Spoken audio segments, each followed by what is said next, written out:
Okay. Good morning, everybody. Welcome to Sunrise Daily. I'm Chamberlain. So even we were surprised ourselves, just like you. You know. That food reminded me of the ball yesterday. It's just yesterday. Can we just?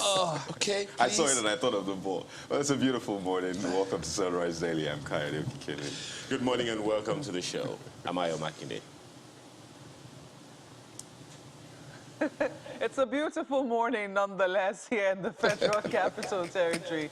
I know that some people's hearts were with that ball yesterday. I mean, as they were kicking it, every kick, they felt it in their heart. But hey, football is what it is. It's the game. Let's get with it and move on. Sometimes these things are hard to move on, especially when you just didn't see certain things coming. You have really good hopes that at least they know what is at stake here, and then bam, that happens, which you just didn't see coming. Well, yeah, I guess that's what it is. It's you need to change your mindset and approach towards how we watch these games these days. If only you can change your heart approach to it. I mean, Marco was dead on the money. But you were just watching. Every time the ball was hit, it was my heart. So I just had to switch off the TV. I was joking to say that. There's a method to the madness. Oh, yeah. Well, you can. I don't have that passcode. So just stick to maybe movies or something that you already know the end. And what the end is. I will go to wait PS5 for the results. I'll wait for the results, I was and then I'll saying watch the replay. That today should be like a public holiday, a day of recovery for Nigeria. So, because it was really a day yesterday. But hey, you win some, you lose some. That's what these things do to us. This part, almost in every part of the world, really. Yeah. But we'll get to that part as well in the course of the programming here today. Just stay with us. But these things happen. When I say these things happen, when we talk about security challenges, they're not fabricated. So for those who think, oh no, the media focused on this and that, they happen. Media reports what happens. They don't fabricate those things. And now, Lagos-Ibadan expressway, for instance, guys, between January, I think, 8 and 17, there's been some concern there for users of that road.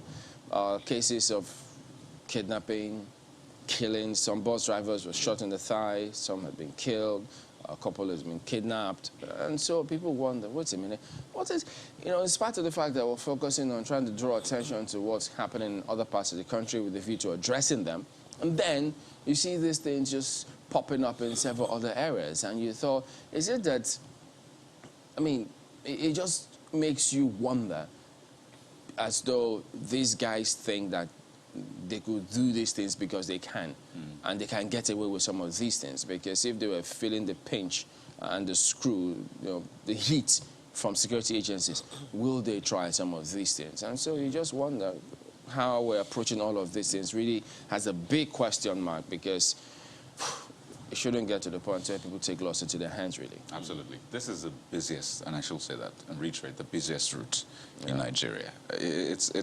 We've talked about the Abuja-Kaduna Expressway. Yes, a lot of concern still. That's why a lot of people opted for rail. And I see almost something similar. Well, you get to see some of the responses from security operatives. But, this is a route. It's a busier route, far busier route. There's a rail option, but, that's discussion for another day. But you will expect that a route such as this, which is really busy, we complain about traffic on that route on a daily basis. So you expect that this route will not see such. You can understand if it's a forest, but this is essentially some sort of town, that Onigari area. And for people that ply that route daily, I know people that actually ply that route daily.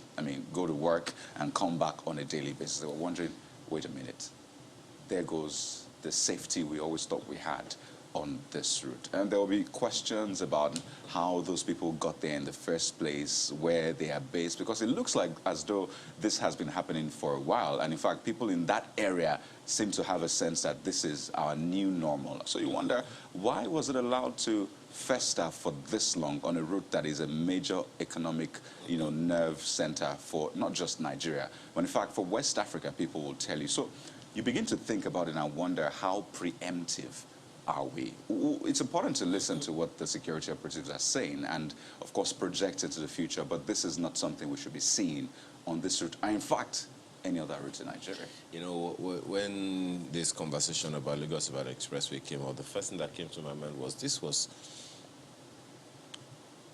the road has greatly improved.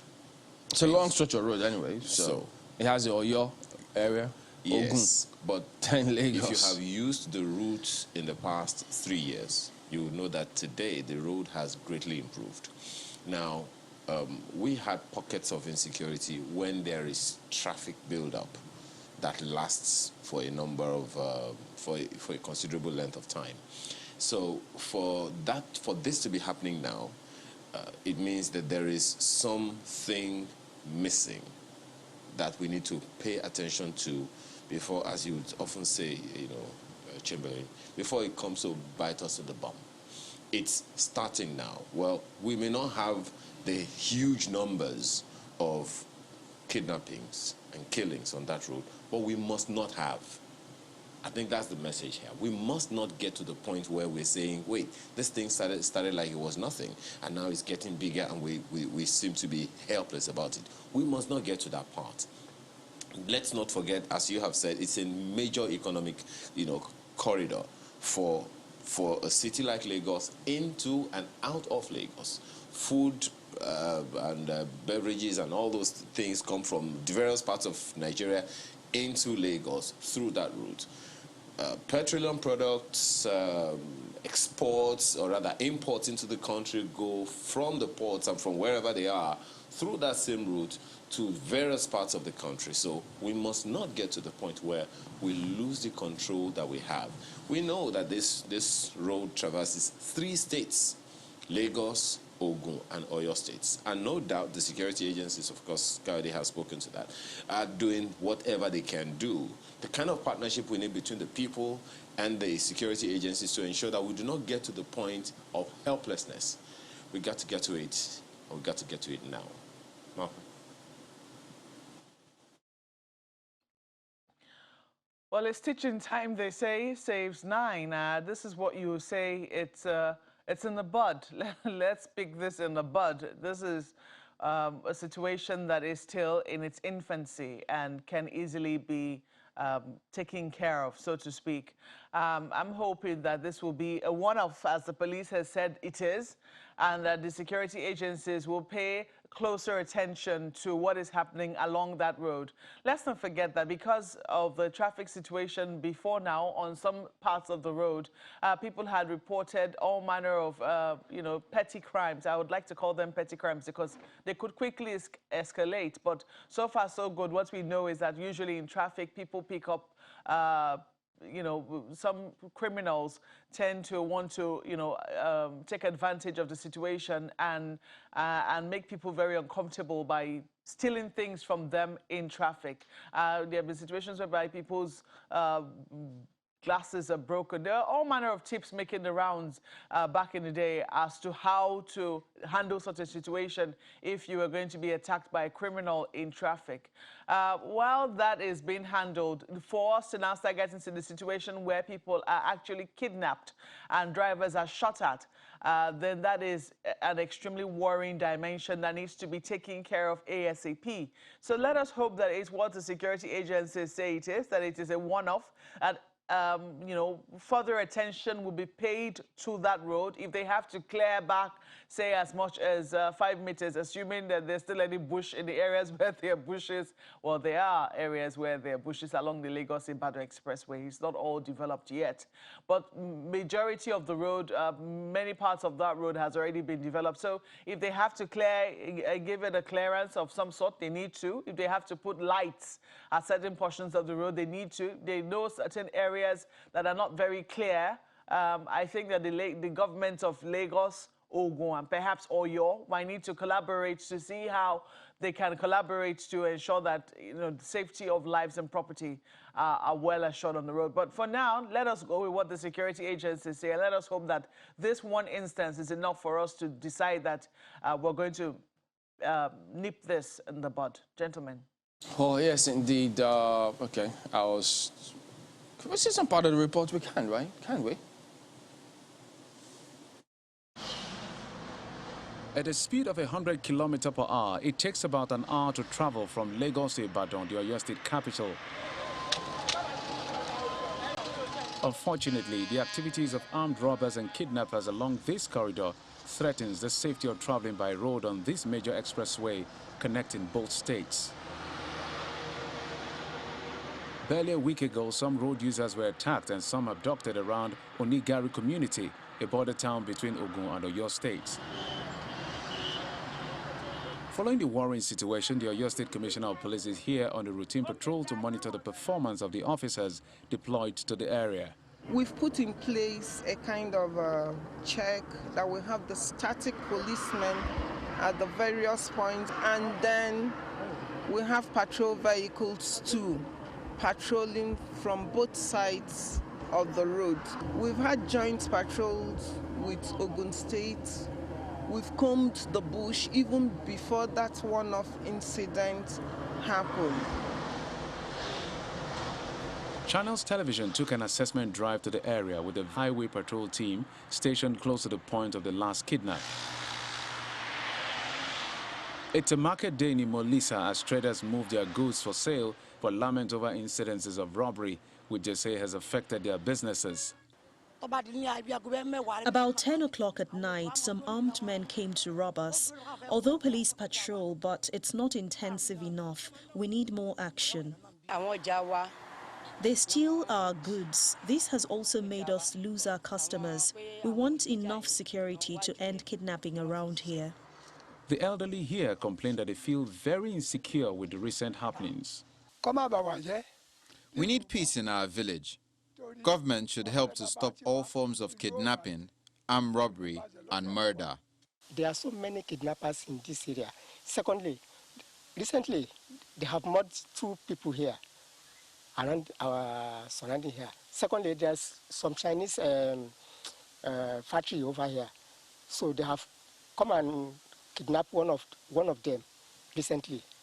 So but all sorts of things have morally happened in this area, even too much. So we have applied some vigilante in our area, but it's not enough because we need more, security in this area. Most communities along this axis are agrarian in nature, while others earn a living from quarry. It is, however, imperative for the police from the 2 states to harmonize their operations and curb attacks by armed men so they can restore confidence in the ability of government to protect our citizens.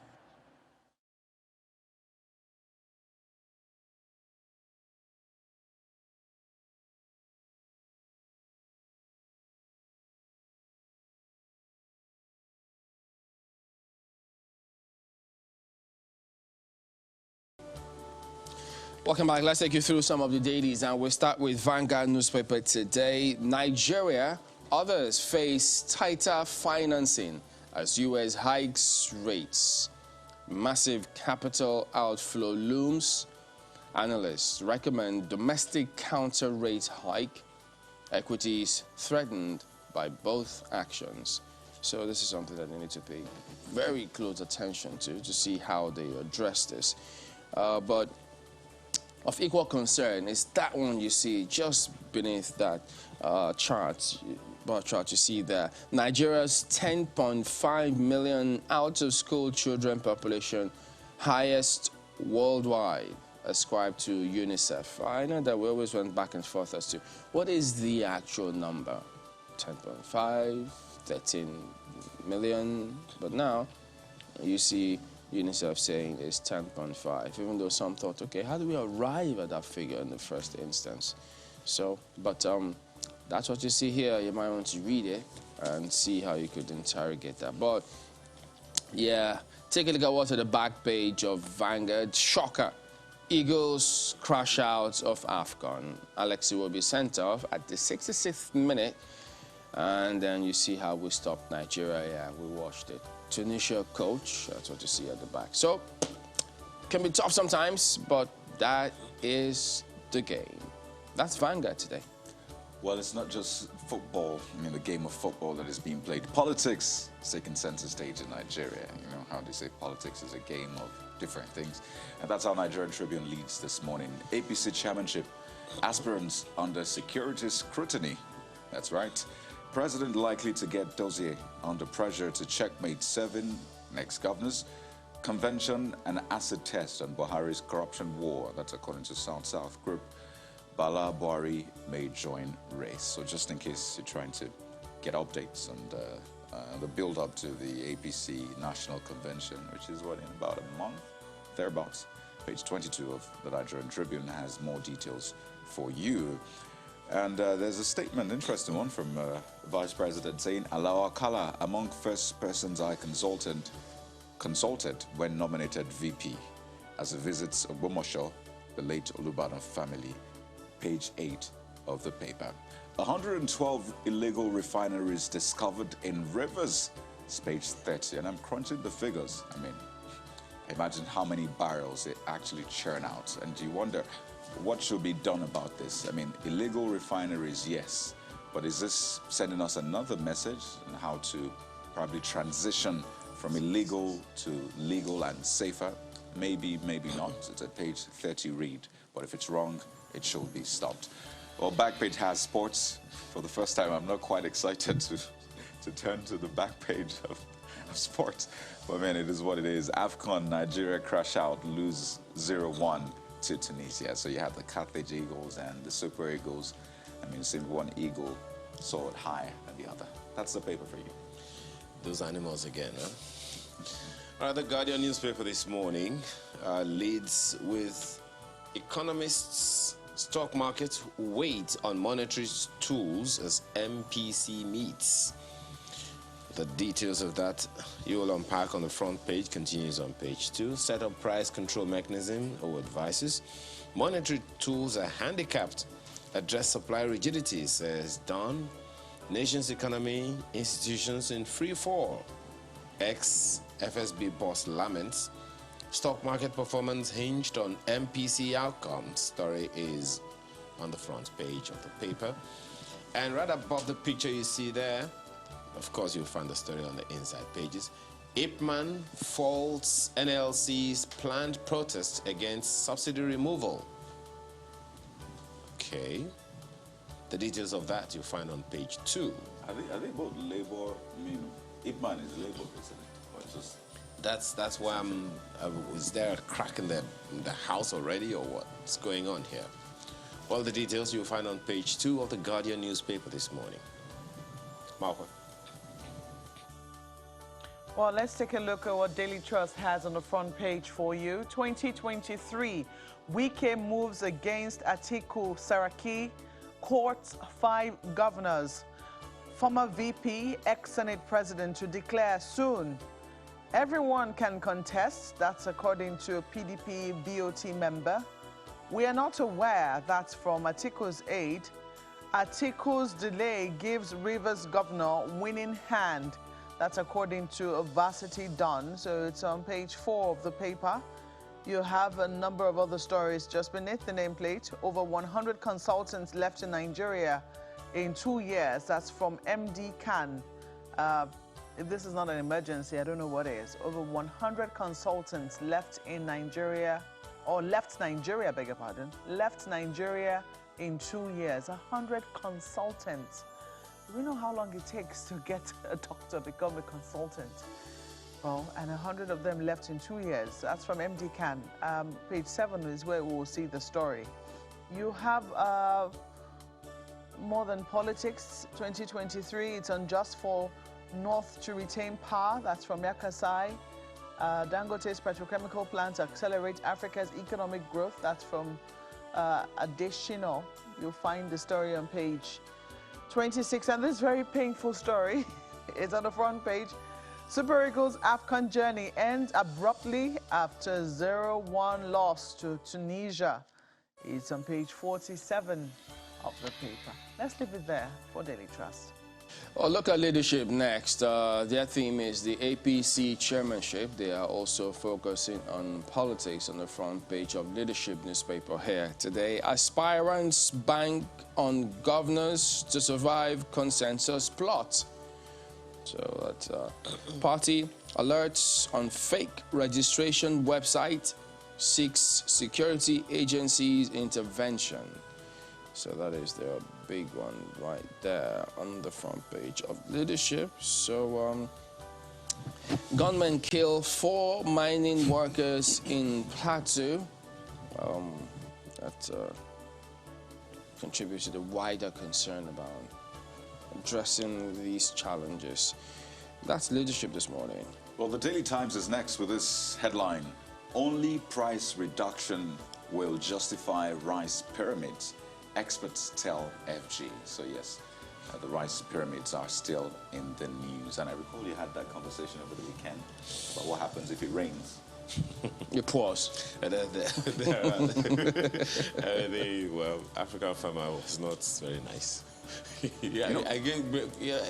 It has rained this year. I think that's one of the angles that he came from. Yeah. Okay, so there are better ways of storing rice now. There are silos now. We've since moved past the pyramids. Okay, so if the pyramids are there and it rains, what happens to the rice? Is it insulated and all of those things? It was a question in my mind, but I didn't want to, But there so you go. It will cake or cook? It will not be funny at all. How definitely. is it going to cook? It's just water. Okay, I think it's important for the government to actually respond to those concerns about what happens to price. Because they must have had something in the back of their minds while they were doing all that. So we'd like to know what it is. What happens to price? But essentially, that's one of the major stories. There's also the one on top of the nameplate about, let me see if I can just give you that one. Don't run. Let me read in context. Okay, it's the Daily Times. Sorry, I saw it on another daily. Buhari, I'll just don't contest. Don't contest presidency in 2023. Afebua charges Atiku. I hope that loss is not messing with my eyesight right now, but that's the Daily Times for you this morning. The reader to that one actually says, ex-VP has reached retirement age. Oh, I see. Okay. There you go. Nigerian News Direct is next, Chamberlain. And it's also talking politics. Court reaffirmed legality of Boni-led APC caretaker committee. Uphold Supreme Court judgment validating CEC-PC. The details of that you'll find on page 2 of the paper this morning. And good number of stories you'll find on its front page this morning. That's the Nigerian News Direct. Then look at the Abuja Inquiry then. They have some interesting perspective right there. Inside Abuja Garden, where Igbo noodles, Zobo sold. Oh. For the life NDLE arrests 6. Jesus. Even I'm not a fan of noodles. Let's talk more noodles outside. So what about Zobo? You know what I mean? I read that wrong the first time. I know. Well, thankfully, Chamberlain read it right. Wow, that's dangerous. So we need to know these spots, really. And what? Jesus. Are you? I mean, that's why I was read between the lines. No, this one is not between the lines. This is the line. Wow. Rest my case. Well, that's a look at some of the dailies here this morning. We'll be back in a moment. Stay with us.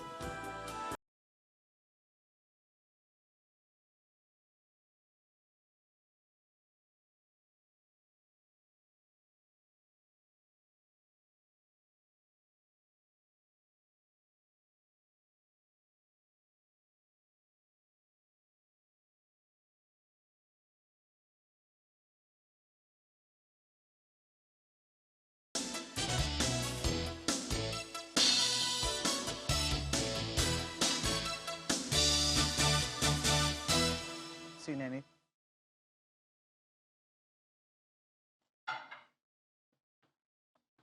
Well, security, we've been told, will continue to be a part of the agenda for 2022. And if anything, I don't want to say skirmishes, because lives have been involved in this particular one. We've been informed that, or reports came in, that in Plateau State, a traditional ruler was kidnapped. Thankfully, he was successfully rescued. We also saw a skirmish. Maybe we shouldn't call it a skirmish, because people eventually died in that particular attack. About 4 people died in one community in Plateau State. We have to welcome our guests here this morning to discuss what is happening in Plateau in particular. We have with us this morning Honorable Dachong Bagos, who is a member representing Jos South East Federal Constituency and is a member of the National Security and Intelligence Committee. You're welcome to Sunrise Elite this morning.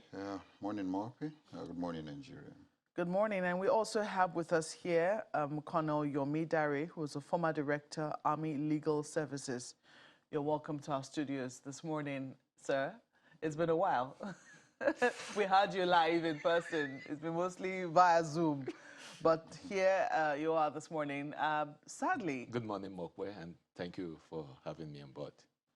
Thank you for honoring us. Perhaps we'll just go to Lagos now and let our guests there be introduced as well. Well, yeah, we do have Dan Mangjan. He's the Commissioner for Information for Plateau State. He joins us for us. And good morning, Mr. Mangjan. Good morning, Chamberlain. Good morning, Lagos. Good morning, Nigeria.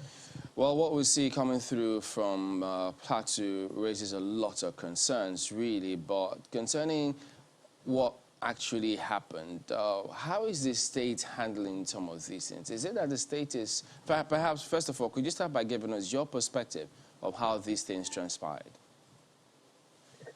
Yeah, well, I would thank you for the opportunity, first of all. And I would say, without any fear of contradiction, that the situation in Plateau State is much has been improved. Improved in the sense that we have witnessed a spate of kidnappings and people have been rescued. The wife of the deputy chief of staff assigned to the office of the deputy governor was kidnapped, and alongside, and again with another doctor, and they were rescued. 3 students of the Plateau State Polytechnic were kidnapped and were rescued without any ransom being paid. The Dagom Wang was kidnapped and rescued. And there have been so many, and then there has been a crackdown on the den of the kidnappers in Bukuru area. And that is where we are. The Suntiem was kidnapped, was released. Of all these kidnappings, most of them have been rescued without any compensation, and then there's no gory appearance. And so we on the plateau, the security agencies are working seriously to make sure that we read them. And then the death sentence on kidnappers is still hanging because it is there. If for anybody, the state governor has sworn that anybody that has been adjudged or pronounced to have been involved in kidnapping, he is ready he is prepared to sign the death sentence of that person. And we are waiting for the judiciary, we are waiting for the security to see whether he means that or not. And because of that, we are we are not saying that we have gotten rid of kidnappers and miscreants and criminals on the plateau, but the recent events have shown that the security, have shown that the people, the vigilante, the hunters have put their heads together, and then they are rising up to the challenge. And so when you say things have improved, it raises some questions because there were reports of some killings. But could you tell us, how were they rescued? Wasn't ransom paid? No, like I said, all of these instances that I have mentioned, the victims were rescued without a ransom being paid. I make bold to say that because the families are listening to me and their relatives are listening to me, and I can assure you that that is the situation. I would not come to television like this and then I would say things that are not correct. But I can assure you that we would not want to mention names of other places, but we talk about our dear state. And everybody that lives in Plateau State knows that yes, there's criminality, but for the recent events of the past has shown that the security has lived up to its expectation, even though, like Oliver Twist, we would be more than happy to find that the state is completely rid of gotten rid of criminals. But we cannot say that what has been done so far cannot be commended. We commend the security. His Excellency has issued a statement commending the security in that direction, and that is where we are. We will continue to, because security is a matter of both government and the individual. We keep saying that we know that our primary responsibility is to secure the state, is to secure humanity, to secure people that live within Plateau State. And like we keep saying that the security is a matter of both the individuals and the state. And that is why, as a government, we have it on our three-point agenda. The first thing on that agenda is peace, security, and good governance. And even if we are not able to do okay, Mr. Manjan, just a minute before you go further. On that point where you spoke about the families listening to you, they were rescued without any ransom paid, you commend the security agencies. Well, one of the persons who's connected to them, just as you also are, it's Mr. Honorable Bagos. He represents just East and South. So let's get his direct response to that particular part of your comments concerning how they were rescued. Honorable Bagos, what's your impression about how he says they were rescued?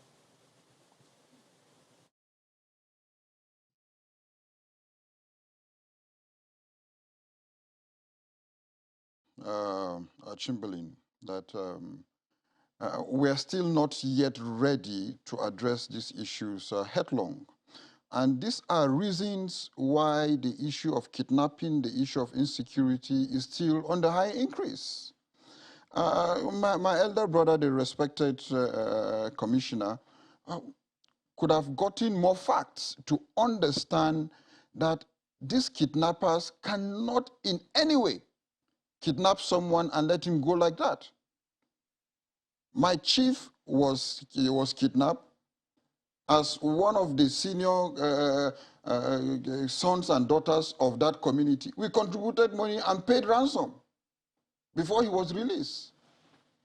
All throughout that period, we did not see any form of negotiation from the security agencies.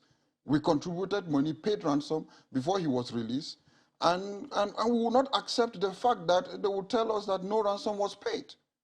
Because if we continue in this nature, which means such kidnappings will continue, these people will go collect money, and government will come and tell us that they did some grandstanding to be able to rescue the kidnappers. Every Nigerian knows, everybody knows, this is not an issue that it should be hidden again. Everybody knows people pay ransom as low as 50,000 to rescue their own family members in some communities. As low as 50,000. People pay hundreds of millions, people pay tens of millions, 5 of millions, 1 million, 2 million. This is like another underworld business of kidnapping in Nigeria. So, but if we continue to hide under the canopy that the security agencies grandstand to rescue the victims and so on and so forth, how did they rescue the victims? Where are the videos that those victims were, when you see international communities of some operations, you see them with helmets, with cameras. At the end of the day, they show you how they carried out those operations. Where are ours? Even here in the Northeast, when the military and so on and so forth, flush out some of these hideouts, you see videos. Where are ours? Let me clarify this, because some people will say that people being asked to pay ransom in certain instances, even by security operatives, is not strange. That sometimes they use it to lure out the people who they would like to arrest, the bad guys. That sometimes this ransom is paid, the people rescued, and then sometimes the ransom is even recovered. Have you experienced such a situation? I have not. I have not. And let me tell you, during hours when we were paying the ransom, we mark the monies. We mark the monies, because in the sense that if they have been rescued or security agencies do whatever they want to do, and at the end of the day the monies are recovered, we will know that truly these were the monies we gave out. So at least with some of our own little background knowledge of some of we marked virtually all the monies we gave out, so that we will know that when it comes back. Under no circumstance has the money that you've ever paid been recovered. Absolutely not. And again, I must acknowledge the DSS in Plateau State, where they told us that they are making some efforts. And 2 days ago, I saw that three of the perpetrators were killed, or so on and so forth. Well, we're still waiting for investigation. If they were the people that perpetrated those acts, where is the money they recovered? Because if we see the money that was recovered, we know how it was marked, and we'll be able to acknowledge the fact. But my point here is that's one. And then two, I wanted to find, because I think you just answered the second leg, which I was going to ask you, that even if you've not seen any monies recovered, have those who have been perpetrating this sort of attacks, and in many instances, I don't know how many instances, you've had to pay ransom, but those who abducted those whom you've had to pay ransom for, have there been cases where they have been arrested, where arrests have been made? Yeah, so that's why I said I commend the DSS because of the information we got, and the report that we saw. STF got about three people. We saw the dead bodies and so on and so forth. But it's now left for us to know that these three people, are they the people that have been terrorizing Plateau State in recent times? You know, so with the death of these three people, is it that we will no longer hear any kidnapping in Plateau State? So these are issues that we need more confidence. These are issues that we want to know the background of. Were they arrested in your constituency? Yes. They said along Gero, also that's part of my constituency. And you see, this issue of kidnapping along Gero, along Shen, Axis, all those hilly sites, they have been terrorizing people. Once it is 7 o'clock, along Rayfield, Guratop areas, and so on and so forth, people always go into hiding. I know of someone just a few weeks ago, by his gate, he was entering his house. Lo and behold, they were waiting for him there. And this is just like few meters to a certain checkpoint. And these people come in, kidnap, whether in houses, around those areas. It will interest you to know that today, they will come to this house, kidnap in the night. The people will pay ransom. The victim will come back in the evening, and they will come to the next house, the next neighbor, not even the next street, kidnap again, pay ransom, and come back in the evening within the same axis. What are we talking? There are people that can testify. I can get not less than 10 people that will testify on these very issues. But these are issues that, look, government should come and tell the truth, so that they will be able to have it. Vigilantes are working on daily basis. Hunters are working on daily basis.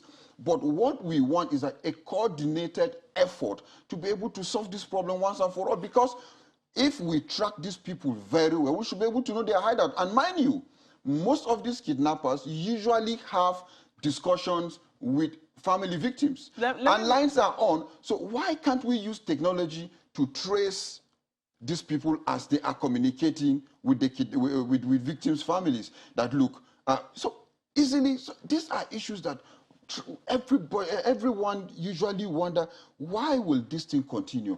If we are talking of technology, these people communicate through phones, and none of these people have been tracked. We'll come to that shortly, and I will certainly be asking for Colonel Dare's intervention in that regard. But let me quickly ask our Commissioner for Information, Mr. Manjang, if you have any response to some of the observations he's made with regards to those who have been kidnapped, situations where ransom was paid, and also in terms of arrests and the situation of security in general. Yes, okay, yes. As a matter of fact, I'm speaking based on the facts that I have from the Operation Safe Haven, from the security agencies.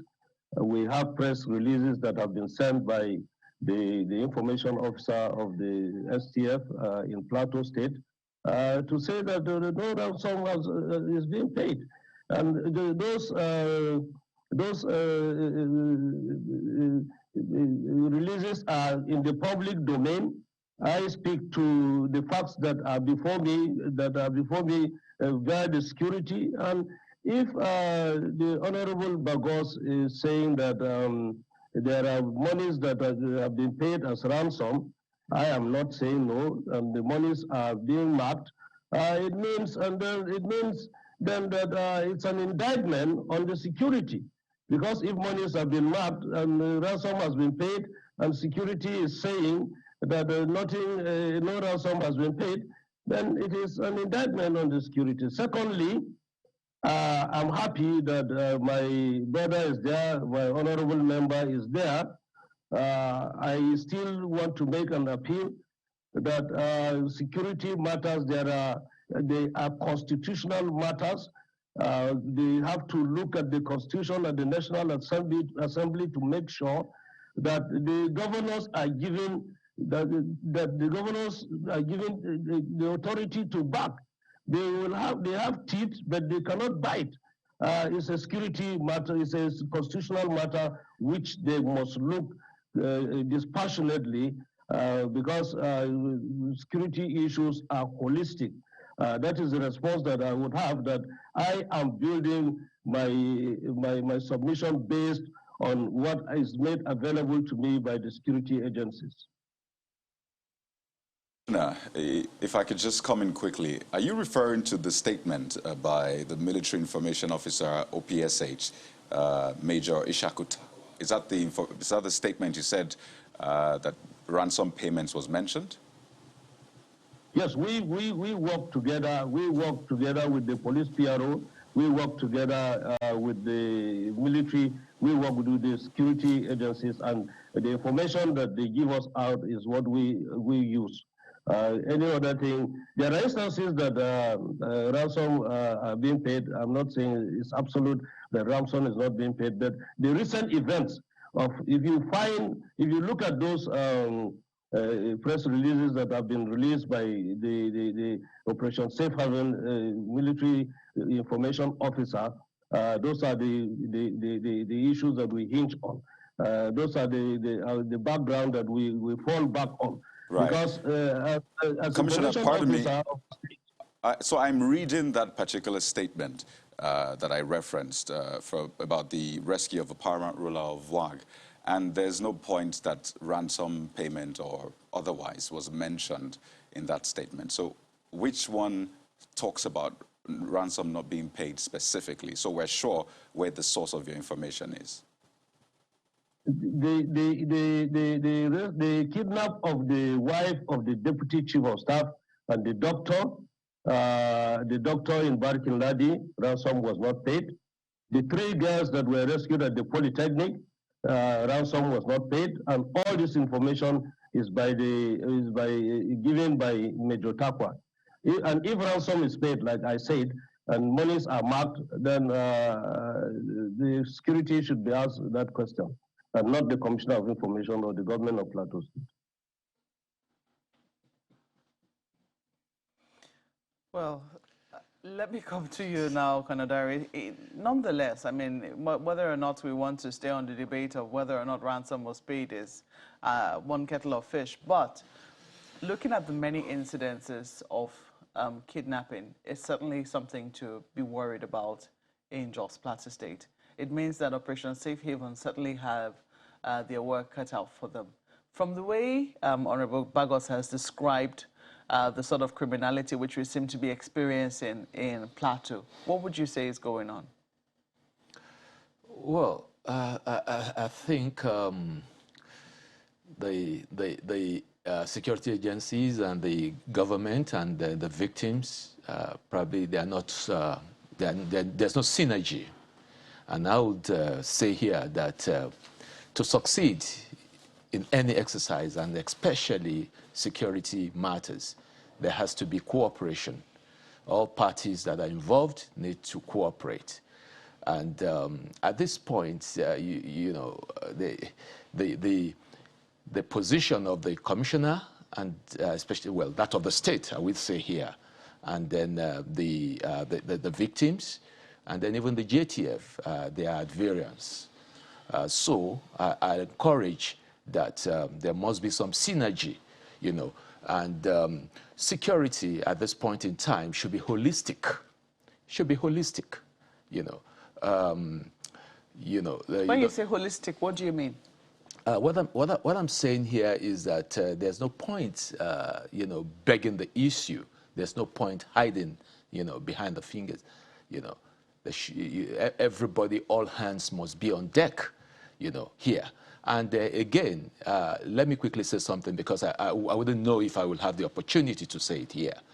Just like the Honorable Commissioner said, and it's part of the points that I'm going to say here in my conclusion, but let me just quickly put it on the table here. It's high time that the state governors are given, you know, the full authority to be in charge of their states. You call them chief security officer. They are chief security officer on paper. They are chief security officer on paper. Let's remove ourselves from politics, because lives are involved here. I mean, this has become a norm now. It's just more or less like the new normal. People are being kidnapped. You know, they go house to house. Who are those people? And that, again, brings me to the issue of state policing and community policing. Okay? Every community, the people know themselves. I mean, this is, for crying out loud, a whole chief of a community, you go and pick him up, you pick up his family. That's becoming rather rampant now. Oh, come on, I mean, come on. We cannot count how many communities have experienced their traditional rulers being picked up now. It's becoming a thing. That's a desecration, you know, of that exalted office. So, but for crying out loud, if you allow, community policing, first the chief himself is part of, you know, that local security committee, okay? The local government chairman is involved. And then, of course, state policing. The governor sits down there and he's in charge. I mean, I know a lot has been said about governors hijacking the security instruments of the state. I mean, right now, with all due respect, is the federal government not using their own might too? Everyone is. So it's high time, you know, we make this very clear so that we can have some peace. Yeah. If the security challenges we are facing right now, if it's not challenged, addressed holistically, honestly, we are very far away from peace. And don't forget, this period, elections is just around the corner, okay? There's so much youth restiveness, so much unemployment, so much hunger in the land. So that's why I was asking, you know, because before now, we know the sort of security issues which are usually reported in Plateau State. And oftentimes, it used to border on rural communities. But it looks like now the pattern of crime is changing. It's moving to urban communities, and it would seem that kidnapping is now what is rife. So it looks like this is another kettle of fish entirely, different from what, Operation Safe Haven was meant to counter. Would you say that, do you see a role for them here in what is happening in the urban areas? You mean a role for the Safe Haven? Yes. Of course, they do have. They do have. It behoves on the commander, the commander on the ground. But again, I mean, I've not spoken, with them, but let's look at it. How many troops do they even have at their disposal? Do you look at the terrain of Plateau State, for example, or the hilly parts or the valley parts? Okay, you know. So again, let me tell you something here. Well, it's just that we are discussing in Plateau State right now, but it's not only in Plateau State. Indeed, all across the country we have issues. North, northeast, south, west, all over. So, yes. The reason why it is important to, I mean, we're still going to expand as the conversation moves on. Yes. But the reason why I'm trying to, you know, because it would seem that every state has a peculiar problem. In Plateau State, we used to have what they call farmer herders crisis in the rural communities. In some instances, it was also identified as indigenous settler problem in Plateau State. That's what we used to see take a lot of lives. In other parts of the country, I'll give you an instance. In Niger State, they have an entirely different problem. You heard the governor come to Abuja say that some communities in his state have been attacked up to 50 times and close to 200 people have been killed in January alone. January is not yet over in 2022. So if you look at what is happening there, it might be an offshoot of what is happening elsewhere, but it's certainly a different kind of problem from what you see happening in urban areas. So that's why I'm asking if there's a way, because every security situation will have its own type of solution, it will seem.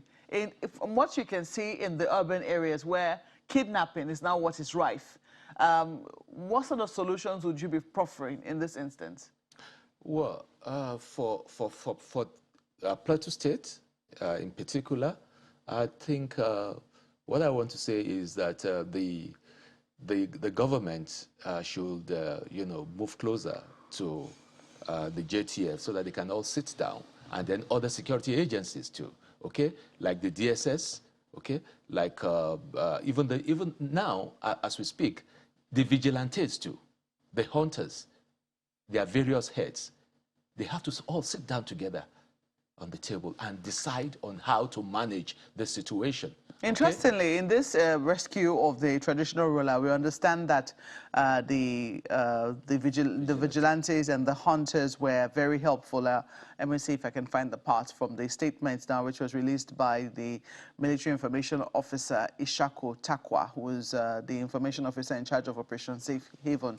He says the troops, in conjunction with other security agencies, vigilante groups, and hunters, conducted clearance operations in the mountainous region of Sabon-Gida Canal, Gero, is that Gero or Gero? Gero.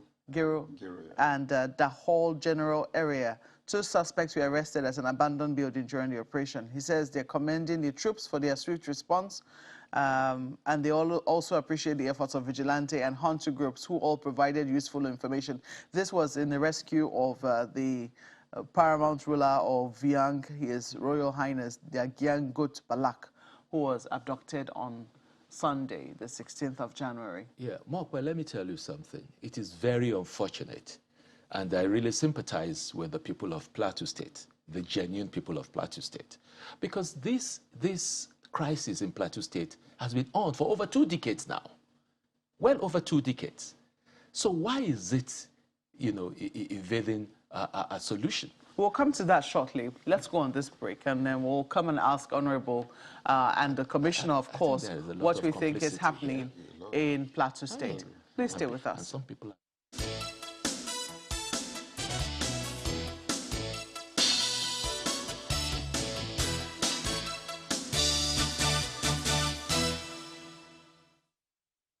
Good afternoon, Oga.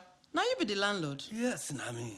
Oga landlord, me go need 1 room for this your house, so. Okay, sure you get work where you do. Yes, I be nurse. You know, go they owe me be that now. Now how much be your rent, Sef? Not just 90,000 naira. Wait, this guy, where you come from, Sef? Oga, I come from Akamata. Akamata? No talk am again. My spirit and Akamata people know they ever join. Oga, wetin happen now? Come over for my compound. Now so baba thing that people sabi do for that Akamata. Come over here. Haba, Papa, wetin this innocent girl do you now? Now people like you, they spoil Nigeria, Papa. I think you don't see them now. My people, they talk, say jollof rice, we dey for bottom pot today, go dey top of cooler tomorrow. As I take need you now, so you self need me. Because now one mama we get, we be Nigeria.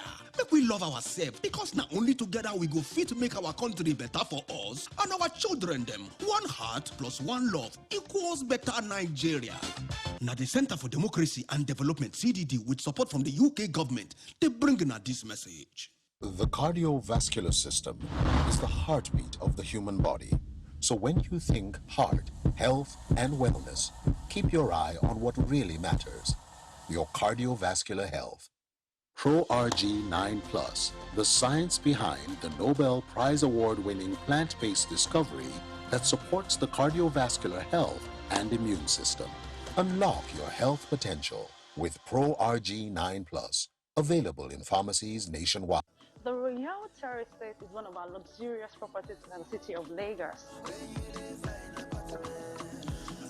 It is rightly located in White Oak Estate, Ologolo by Jakonde Lekki. This Royal Terrace is a 4-bedroom terrace that's to be built on 3 floors. And right now, the construction work has already started. We've casted a ground floor slab. And as you can see, the concrete work is very pure. And you know what Revolution Plus is known for? Quality and excellence.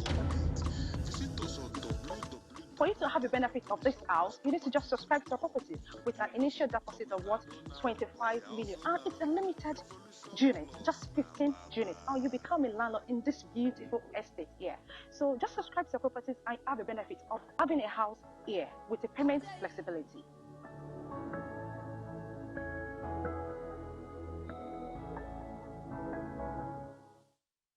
Confidence is important in life's little moments. Strong teeth can help, even if they get her into trouble sometimes.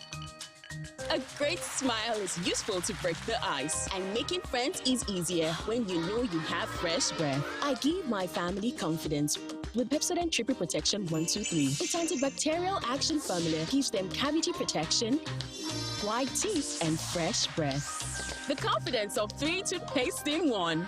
Pepsodent Triple Protection 123.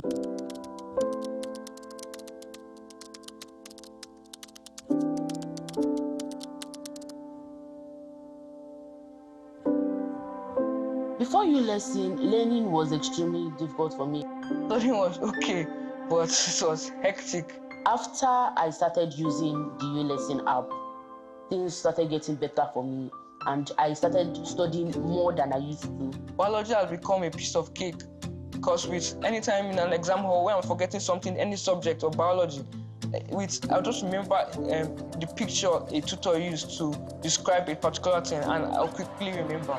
When we got this U-Lesson app and she started to study, beyond our imagination and thoughts, she cleared her papers in SS2. I must tell you, it made me proud. I'm very happy. I'm very happy. Download on the Google Play Store and Apple App Store.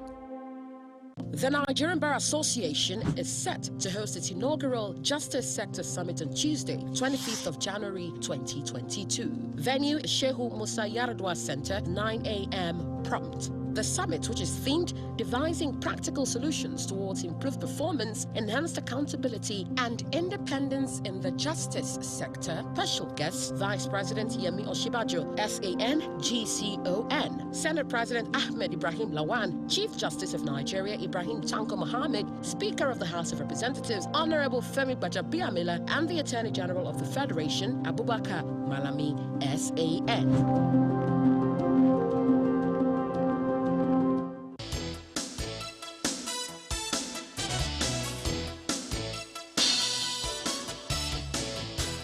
Still looking at the situation in Jos, Plateau State, and here in our studios we have with us Mr.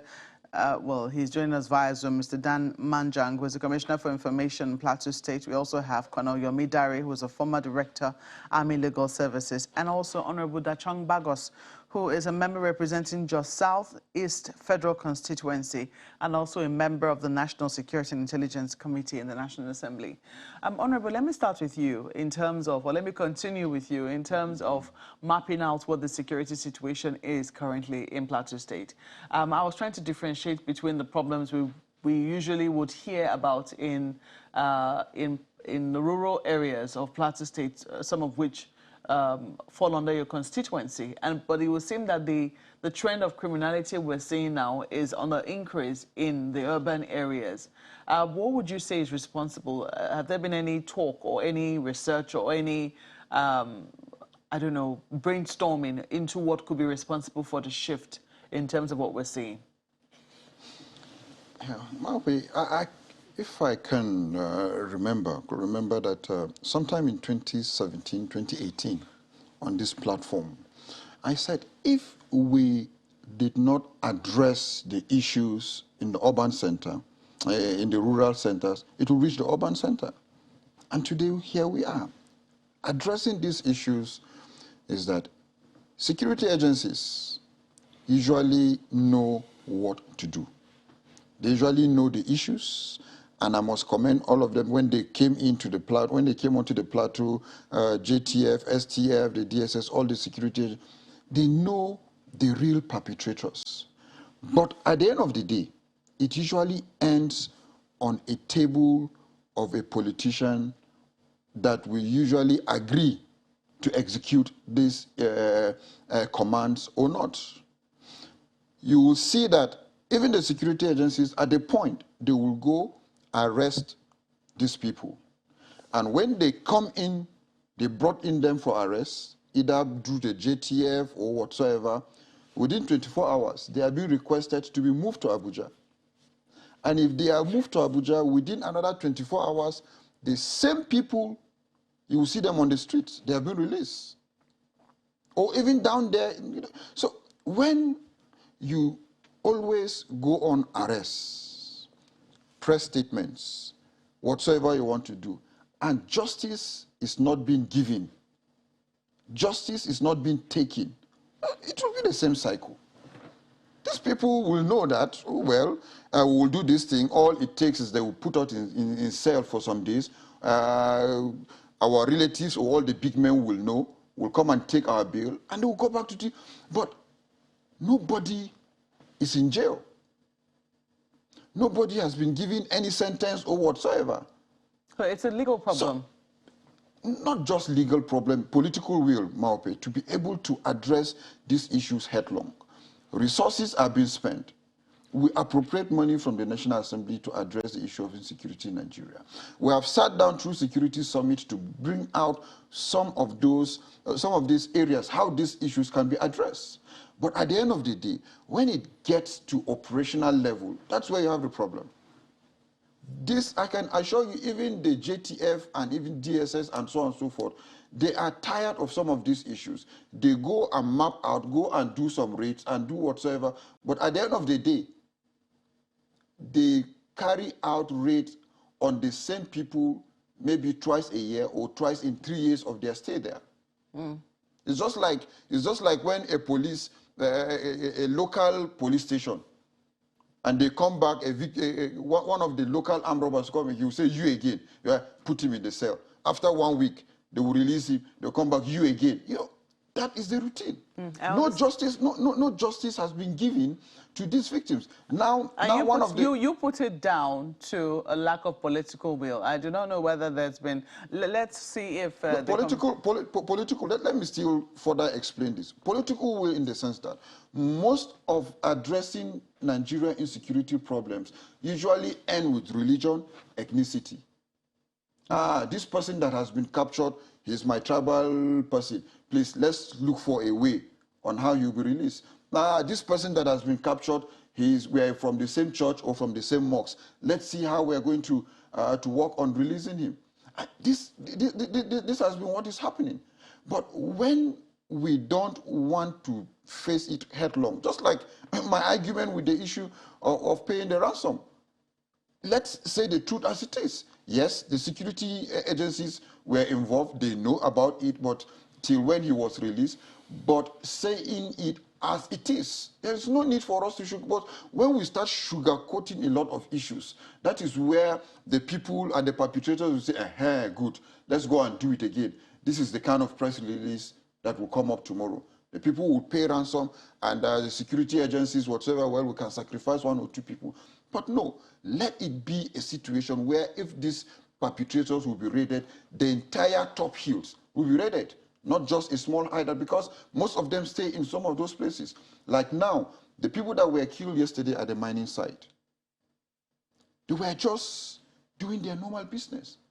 Unfortunately, they were mining legally. They were mining. They were just mining within a certain areas. What were they mining? Was it tin? Yeah, it was tin. I wouldn't say whether they are mining legally or illegally, but at least these people came out. They were doing whatever. The people that shot them were the security agencies that came and told them that you are mining illegally. Even if it is security agencies will arrest them not to come and shoot them outside.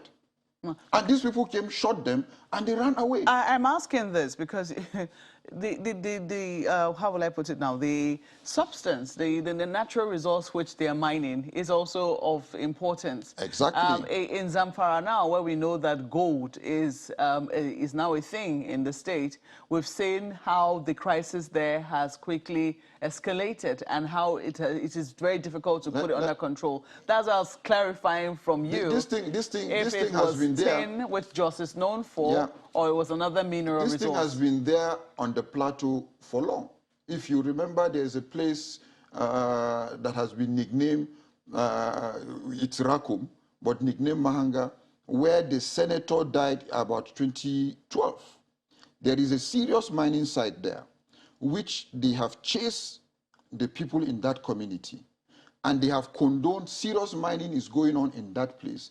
And the community people cannot access that place up till date. What are they mining there? Tin, of course. Okay, so tin. The same issue. Tin is becoming a rather precious resource. The same issue is in Wase. The same issue is in Wase.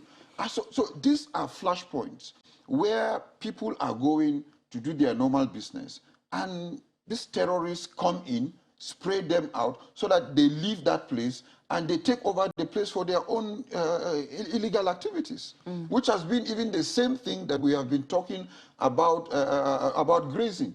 If you look at most of those areas that they kill people, those grazing areas have fertile grasses, and there are ponds. So these are technical and tactical issues that security agencies could and should be able to map out, that these are flashpoints. Let me raise some of the issues you've raised now with the Commissioner for Information. I do not know whether there's been any response whatsoever from the Attorney General of the state in terms of what they've noticed, patterns of criminality, prosecutions at all, if any. What exactly is going on with people who are arrested? When they're arrested, does the state see to it that they're fully prosecuted and perhaps jailed? Thank you very much. Let me quickly put on record that the crisis that is happening in Plateau State is in pockets of places and is concentrated in the northern senatorial zone. I am not aware of any crisis in Wase. Let us put the record straight. Even in the mining sites in Wase, I'm not aware of any crisis that is going on there. Having said that, I will tell you that as a matter of fact, there are crisis merchants. We have isolated cases, arrests have been made, and there is none of these kidnappings and none of this criminality that happens without an insider. There are insider elements. There is connivance and collusion. It is an industry. We can cite cases whereby people that are very close to the victims are the ones that perpetrated the act. The killing of the father of our dear governor, Joshua Darie, is a case in point when the thinking was that it was a group of people, and I don't want to stereotype, but when the arrests were made, they are people from the same village with him. And all I can say is that whether it's kidnapping, cattle rustling, criminality, the people they team up. They are joined in their criminality. They have an understanding, irrespective of tribe, irrespective of religion, irrespective of politics. And so that is where we are. And then back to what the question that you asked, Maupe, about whether the Attorney General of the state knows anything or what he has said. Yes, that is why the state has been able to come up with this law, criminalizing banditry, criminalizing rape, criminalizing a lot. And so, in as much as it is a political problem, but like I keep saying, and even last week the governor reiterated that any kidnapper adjudged to have been found kidnapping and has been sentenced by the law court, he is yet to receive that kind of judgment. He is ready to make it to sign the death warrant of such a person. Yeah, just 1 second. Something you said now just struck me. Did you say that insecurity is a political problem? No, I said it is the matter of insecurity, not a political problem. It's a matter that has to be looked at dispassionately, that has to be looked at by everybody. The punishment, the sanction, because at the end of the day, the bomb falls on the table of somebody. And I said, there is a law now criminalizing kidnapping, which... So, well, Mr. Mangan, if the punitive measure is a political problem, how then do we solve it? How then do we get ahead of it? You just covertly now, I might say, just a second, you have just covertly referenced what Mr. Honorable Bagos said just now, that people at the end of the day, they trivialize, if I can also, call it that, insecurity issues into, or reduce them into ethnic issues and religious issues. Is that what you're saying as well? What I'm saying is that criminals join they don't know color, they don't know religion, they don't know tribe, they don't know politics, they don't know any affiliation. All they know is their perpetration of criminality. That is part of the reason that people are placed in government. You asked to do a job of protecting people, of preventing criminality and insecurity and all of that. And naturally, people would expect that the least you can do is to do what the Constitution says, which is to prevent crime and criminality. So one of the questions, just a second, one of the questions that will naturally come to me, that always comes to me when we hear of such things as this is, where is the intelligence? These things don't just happen. There is always, we have been told severally that there's always intelligence given to governors, information that goes ahead to say, okay, there's a likely trouble that's going to be happening, and these things happen, and then we don't know about it until it hits the headlines, and then we have this kind of program to talk about these issues. So is it something that caught the state government unawares, didn't know it was going to happen? Could it have been prevented? Even in Plateau State, we have engaged about 3,000 youths on intelligence gathering. They have been trained. They are called trained by the authorities, by security, by the police, called police constabularies. They have been trained on intelligence gathering, and I keep saying that is why we have a Plateau State today, and it is a constitutional matter. As a matter of fact, we have said it here. We have agreed, Yomi has also agreed with me that the chief security officer of the state is just on paper. And I take it back to the fact that it is a constitutional matter, and my brother seated there has a big role in changing You just said now that state government took a proactive action, got some youths to give some intelligence information. Is it that intelligence exercise is not working, that this happened without the government knowing about it? The intelligence is working, and that is why we have a Plateau State today. Without that kind of support, we wouldn't have had a Plateau State today. Without that support, we would have been sitting down here today. And I can assure you that it is because of the proactive measures that we have been able to put in place.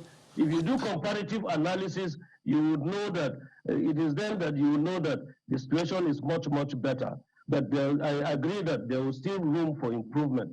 And this security is a matter of both the individual, the governed, and the ungoverned. One will expect then that from what you said now, the state government is engaging with the communities. Takes me to the question of the issues raised by Honorable Bagos about those flashpoints. Can we say crime waiting to happen if nothing is done to get ahead of it? You heard him talking about some mining sites that are flashpoints that need to be plugged before crisis rises there. What's the plan? The plan is that the state government is working with the security, is working with vigilante. We are clamoring for community policing. We have a semblance of what the state police Operation Rainbow. We have been assisting. What the state governments are doing is to be able to engage the communities. The peace building agency is there, engaging a community in less than 3 months, engaging a community 35 times so that they come to round table and dialogue. We must talk to ourselves. If we want to live in peace in Plateau State, the elites must come, the people must come and talk. We are losing our values. Religious institutions must come in, government must come in, individuals must come in, technocrats must come in. Elites must come to a round table and agree that criminality... Look, Commissioner, dialogue certainly is important, absolutely. And just before I go to Colonel Dari to get his perspective on a lot of issues raised, let me just ask you quickly, is anyone in detention? Because I recall there were attacks in May as well in Dongan, Riom, and you spoke at that time and you talked about what is being done, how arrests should be made. From that one and this one, has anyone been arrested, prosecuted, and jailed for these attacks? As a matter of fact, for arrests, we made to understand arrests have been made, jailed. I know of a judgment that was given in the abductor of the Longdorok. The jailers, the abductors were given life sentence. And as at that time, the law criminalizing by death the penalty of kidnappers was not yet in place. And so that judgment is there, and the abductors I expect that they should be in jail by now. When arrests are made, it is the security that will be able to say at what point, because it is a process. When arrests are made, you are supposed to take the victims to court, or the suspects to court. From court, the court proceedings are there, and then when judgment is passed, it is then that the state takes over. Okay, so because of our time, let's quickly take this to Colonel Dari in Abuja, Commissioner. Well, Colonel Dari, a lot of issues have been raised, and I know you're really raring to go on this one. But regarding the conversation around ethnicity, religion come into play when it comes to tackling insecurity, I wonder, is there some provision, really, for security agencies? Because this is essentially put at the table of security agencies, in quote, saying they perhaps compromise from time to time. How do you avert that? What should be done to ensure that that doesn't mess up this whole fight against insecurity? Well, Kayode, thank you very much. As far as I'm concerned, what you have said, is right. Because there's what I see here, especially in the case of Plateau State, there's a lot of complicity. There's a lot of complicity. And you recall that ever before we even had the issue of Boko Haram, the crisis in Plateau State has been on. And then, it has been, initially it was just down in the local communities, but as we speak, it has come into the urban centers. And if something drastic is not done at this point in time, then we are in for a big trouble. Plateau used to be a very safe haven, and just as per the operation, safe haven, but you can't really say that right now. Again, everything is colorized with politics. Everything is colorized with religion. Everything is colorized with ethnicity, I want to prefer a solution here. And my solution is just simple. There must, we must be pragmatic in addressing this. What do I mean? Any state, any community, anywhere in this country that have defiled, all forms of, all means of mitigating the insecurity, a state of emergency should be declared. That is just it. A state of emergency should be declared. And I also want to say this, especially also with our border communities, because most of this, where we have serious problems again, aside Plateau State, because we've just been discussing Plateau State. And I quickly say that, well, it's not only in Plateau State. We have crises all over, especially, in communities that are on the border areas too, So we need to get across to the bordering countries, like the Lake Chad, like the Benin Republic, like the Cameroons. And if these people are not cooperating, I think we should also look at, give consideration to shutting down our borders, because life is involved here. We cannot continue in this manner. Every day, people are dying. People are dying. And of course, I still go back to say that the state governors should be empowered. They should be empowered. They are the chief security officers.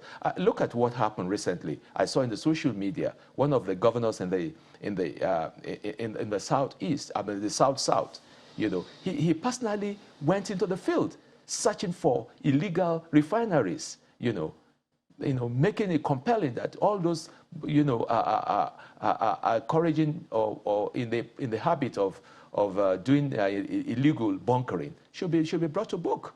So these are some of the things that we are talking about. If you allow them to be in charge of their states, most of these issues of insecurity will really, go. I mean, things will be reduced, even if not totally eliminated, but it will be really reduced, So I want to encourage us to look into this. And of course, state and the community policing. State and community policing. You just imagine a whole traditional ruler, and his family being kidnapped or being assaulted or being murdered.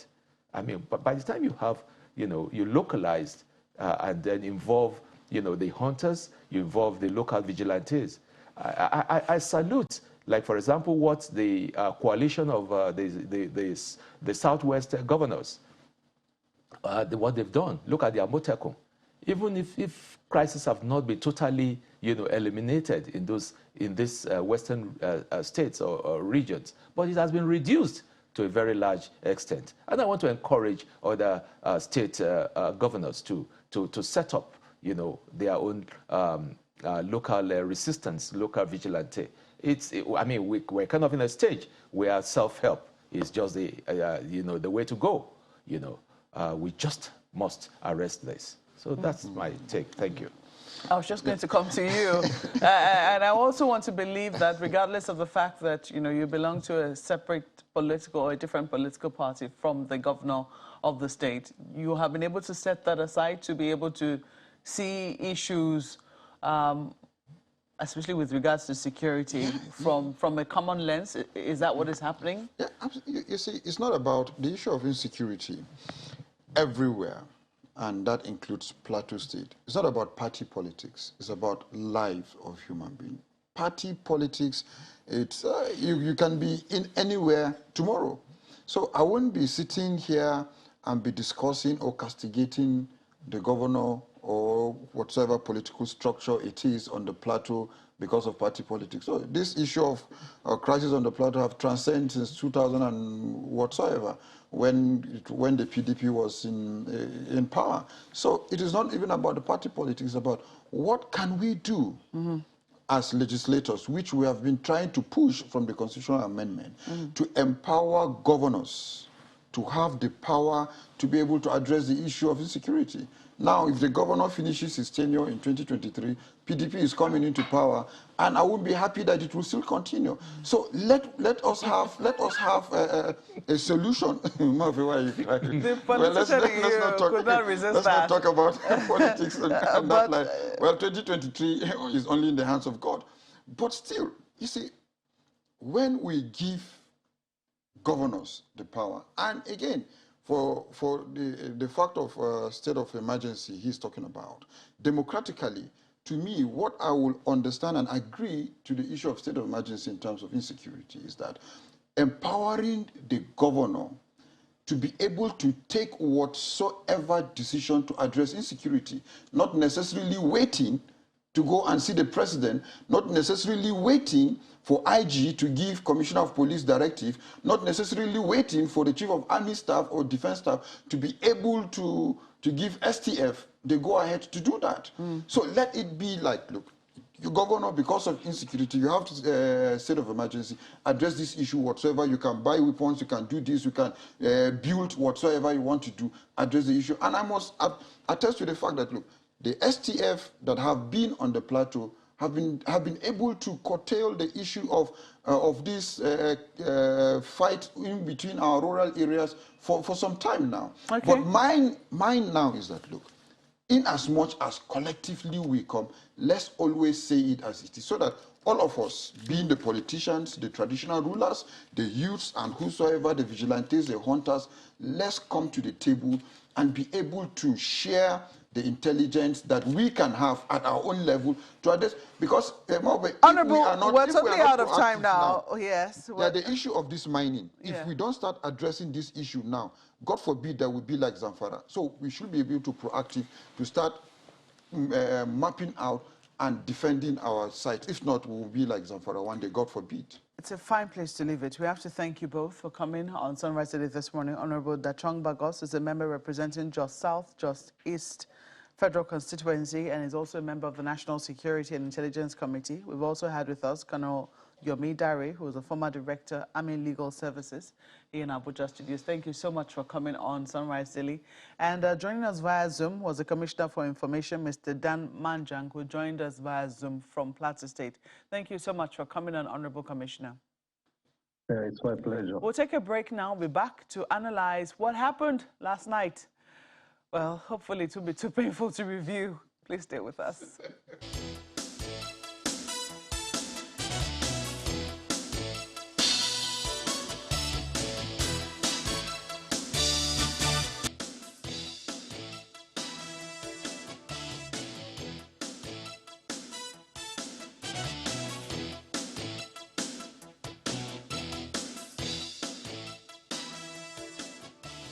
Welcome back, yes, to discuss the African Cup of Nations, Nigeria's exit. Ida Peterside joins us. Good morning, and thank you for joining us on the program today. Well, hopefully you've been able to shake off the feelings of last night up until this morning. Have you? No, you can't. It's not, oh, dear. It's not possible. It's not possible to shake off. It was quite heavy. In your mind. Very heavy, very heavy. You know, we should have won that game. I think we were the better side.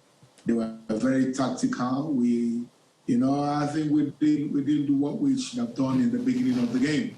They gave us so much respect, and we should have utilized that opportunity. You know, for me, the game was a little bit slow. They tried to slow it down. They knew we were quicker, better. They, very tactical. They tried to slow it down. We should have just pushed them and maybe gotten that first goal, and things would have changed. Perhaps that's the issue, really. Apologies, Chimlin. Perhaps that's the issue, really, the fact that we didn't hit that goal early. It was the same.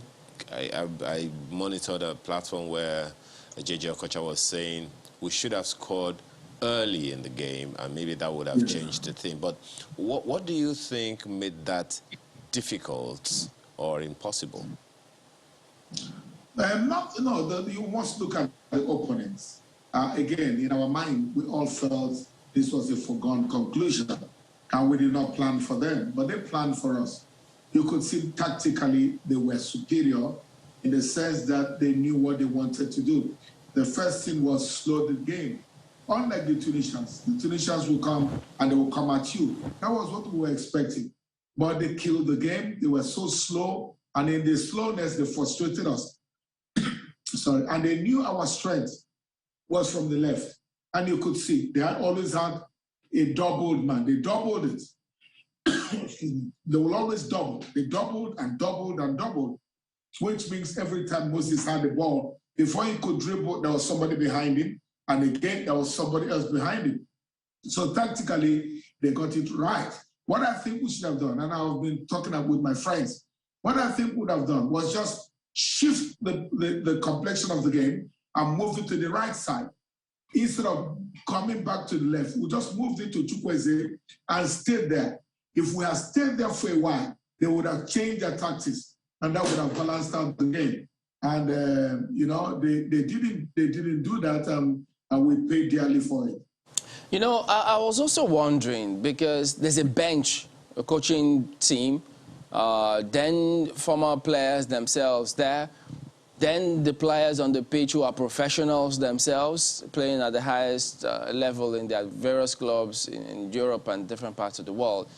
And I thought, maybe watching it, is it easier to see those things when you're watching it as opposed to when they're on the field? Because you'd have thought that, so couldn't the bench, the coaching team, have seen some of these things, the double on the right and on the left, and then we adapt and come in with a little bit of surprise? I thought that they were all there to see these things, because after all, in some games, when they come up with the tactics and they want to surprise you, they switch their tactics in the middle of the game.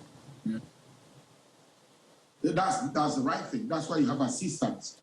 The coach himself hardly sees this thing. You know, it's like when you're playing draft. If you're playing draft, people beside you, around you, they'll say, go left, go right. But in your own case, you're thinking too many things. You're looking at your team, you're looking at the opponent's team. This is where the assistants come in. If you look at the English Premiership, you'll see once in a while an assistant coach will come and whisper something. And we didn't see that happen too many times yesterday. You need to change tactics. But every coach will always say, let's stay here for a while. Let's stay here for a while, which they did. Normally, the first half was goalless. Because it was goalless, there was nothing really to panic. It was when the goal came in, and that's where we needed. But again, the red card affected us. Believe me, if we had not gotten it, it was a very foolish and stupid red card that we got. If we had not gotten the red card, we would have equalized that game. We were superior, we were better, we were playing very well. The red card, 10 against 11, against the Tunisian side, it was so difficult. So tactically, it wasn't too bad. It really was not too bad, because you play to your strength, not to the opponent's strength. Yes, the second half we would have made changes, but once we got that red card, you saw he made the right changes. Even while we were calling for this change, make this, which is what he did. But it backfired. You know, it was a foolish tackle from Iwobi, and that cost us that much. You know, but that particular team that played yesterday, if you look at our first, second, and third matches, it appeared as though there was something different in those first three matches and this one in terms of how they approached the match, perhaps the mindset, psychology of players. Because if you look at that Tunisian team, when they thought, oh, well, we're struck with COVID, we're careful, we're cagey, you saw how they played. They gave us too much respect, as you said.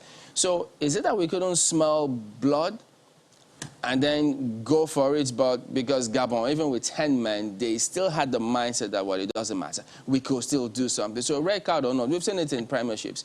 Teams that go red card, some teams can't even break them down. So what was it with this team? We won the gold in the bedroom. We won the gold in the bedroom.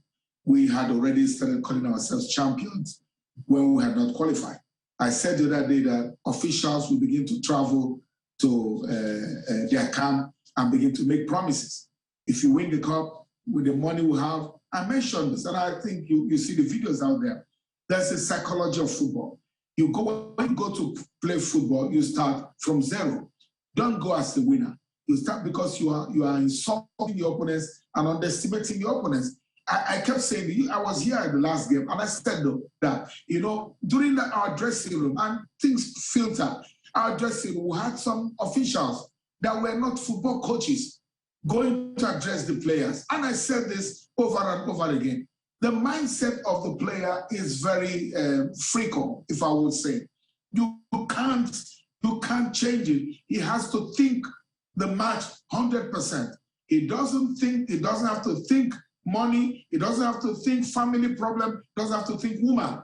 He thinks football. If you come with too many noise around him, it beclouds his mind. And I said this is the psychology of football. When I said the people were calling me and harassing me, why are you saying that? Even the politicians themselves, we don't do that. This is football. Don't promise them. People started calling them from different government quarters, the government headquarters. You disturb these players. All of a sudden, you are telling them you are champions when they've not won the medal. And you get there, these Tunisians say, we have nothing to lose. We are the underdogs. Let's go and fight. It is psychological. I'm not trying to blame anyone, but we make the same mistake year in, year out, year in, year out. The players now think we are champions. We are champions. Let's just go and ride over Tunisia. And Tunisia say we are underdogs. Let's plan and see how we can survive. With that survival mode, anyone with a survival mode is dangerous. You saw them. They were determined, more determined than I think we are to just survive. And in their survival, they got a goal. And once they got a goal, the typical Tunisian side, remember they've been champions 4 times in Africa. They've given us hell. We remember one game we played them against in Nigeria. They beat us in Lagos. So they're not a cheap side, you know? And we went there as champions and we paid for it. Worst opponent to go up against is one that doesn't have much to lose, as it were. But for our players, they had the thousands of dollars to lose. They had 200 million people on their necks, as it were, to lose their love. But where we have the match against Ghana coming up, and then the prospect of the World Cup. I know that's another banter area altogether, but for future, so we can learn from this, because I saw the images, the videos of those promises and visits, and I said, oh my God, they didn't get the memo from you saying that this is not the time to do that. So what kind of policy should we have in that area so that we don't keep making the same mistakes again? We need a strong coach. I'm okay with the governor, but I had him resigned yesterday, which was the right thing to do. He resigned yesterday and said, deal with me as a professional, not as a caretaker. So as we speak now, we are coachless. Now, if he wants to sign a new contract, if they want to give it to him, he has to say, these are my terms. Let me handle the team. We can't have the president of the federation addressing the players in the second half. That's not his responsibility. We can't have the central bank governor addressing the players in halftime. That's not his responsibility. We can't have the owner of Airpeace addressing the players halftime. What time do you think? What time will the coach have to bring out? So he has to state in his contract, these are my rules. These are my rules. I remember a coach we had in Nigeria, very intelligent man, very intelligent. And I've worked with the FA for a long time. And while we were there, they brought a team list for him. They brought a team list for our coach. Trust what I'm saying. And they said, you have to put 3 Hausa, 2 Yoruba, 4 Igbo. And he looked at the list and they said, submit your team list. He submitted his team list, put 2 Yoruba, put 3 Hausa, put 2 Igbo, and send the list to the government. I'm telling you what, to the government. When he sent the list, during the match, he changed it. This was a white coach. He changed it, got his own team, and the people in their offices were looking at their own list, and we are shouting, Kai, Kai, Kai, Kai. This man is not here. This man is not here. Everything about Nigeria, you have to use wisdom. Okay, you have to use wisdom. And this new coach, whoever it is, must have these rules down and say this is how it should be.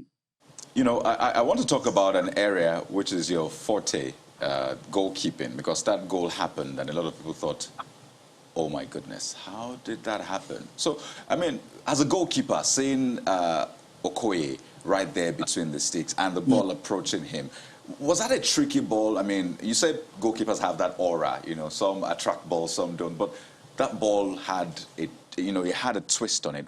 Is that an easy ball to catch, really? Was he at fault? No, he's not. A lot of people have blamed him for the goal, but you could see the swerve. The balls that are used these days are lighter. They are lighter because of a lot of people are complaining that Alzheimer's diseases, people head the ball and they get sick later. So what they've done, they've made the balls a little bit lighter. So because they are lighter, they fly more, they are quicker, and the wind controls them. And if you see the replay, a lot of people will blame him, but you could see the swerve. When the ball took off, he went to a direction and he swerved. For me, it could be the goalkeeper. He even tried to put the hand, even though the hand wasn't strong enough. Others would have said, well, one or two other goalkeepers in the world would have, yes. Sometimes when you are lucky, you have a strong hand, and the strong hand will save the ball. But for me, no, I don't blame him. I don't blame him. You have to close down. It's Segner that scored the goal. I kept shouting. Indeed, he sold himself. You don't sell yourself. You stay on your feet and jockey. We call it jockey. You jockey the ball so that you deny the man space and time to shoot, which they didn't. So he had space, he had time, and he hit the ball. And the ball swung. So for me, no, the goalkeeper should not be blamed. Well, so speaking about what happened on the pitch, I mean, when you said that the Carthage Eagles came in there, giving the Super Eagles a lot of respect along the line, we didn't start early. We came into the game a little late. We started turning the screw after the sending off. So could it be that when the Carthage Eagles saw that, well, look, the Super Eagles are not pushing as we thought. They're not coming at us as we thought. So they took the opportunity they had. So for you, give us the benefits of your experience on the pitch.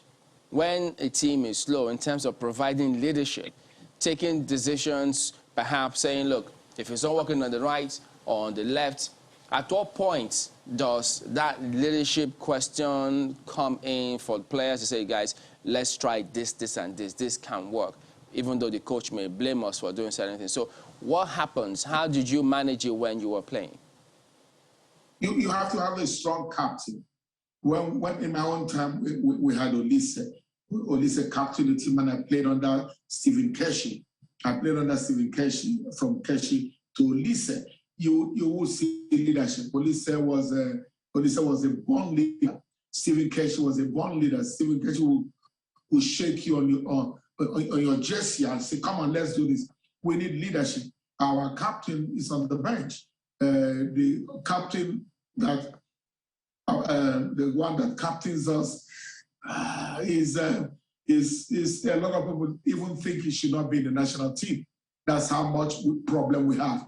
We need a strong leadership, and with this strong leadership, someone that will always listen to what the coach is saying and say and be able to interpret it like a professional. Look at I always like to refer to the English clubs. Most times you find out that the captains of most English clubs turn out to be great coaches.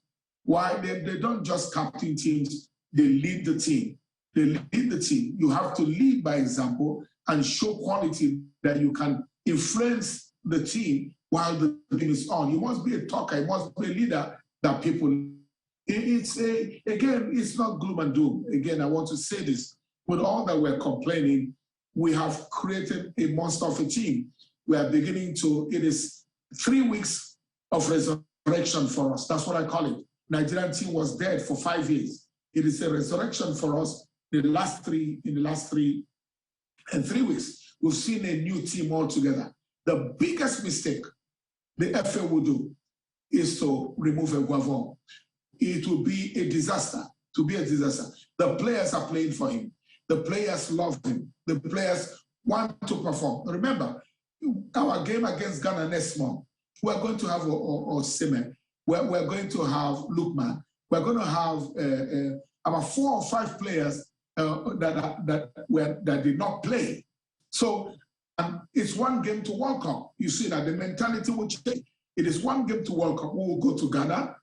Thank goodness that will be our first game. Once we get a result there, we're good to go. I think so. So let's keep the team. Let's keep the coaches. Let's tell Pesero, what's that his name? Let's tell him there's no vacancy. Let him not come and distract.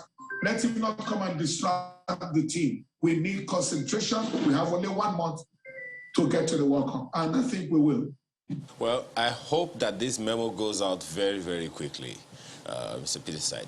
In the meantime, please, you know that I half watch the match, and when I'm watching, I'm half watching, and then I switch off the rest of the other half.